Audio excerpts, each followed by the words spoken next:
Good afternoon all of you. Welcome to Anjan TV1 news.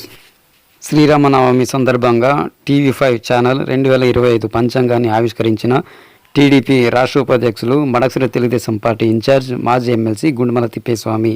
Andhra Pradesh Sri Sathya Sai జిల్లా మడకశిర నియోజకవర్గం మడకశిర పట్టణంలో తెలుగుదేశం పార్టీ కార్యాలయం నందు పార్టీ నాయకులతో కలిసి TV5 2025 పంచాంగాన్ని విడుదల చేయడం జరిగింది. ఈ కార్యక్రమంలో రాష్ట్ర కార్యదర్శి డాక్టర్ శ్రీనివాసమూర్తి, మండల కన్వీనర్ లక్ష్మీనారాయణ, ప్రధాన కార్యదర్శి రంగేగౌడ్, క్లస్టర్ ఇన్ఛార్జ్ నాగరాజు, బాబు, మూర్తి, మీడియా కోఆర్డినేటర్ రవి తదితరులు పాల్గొన్నారు.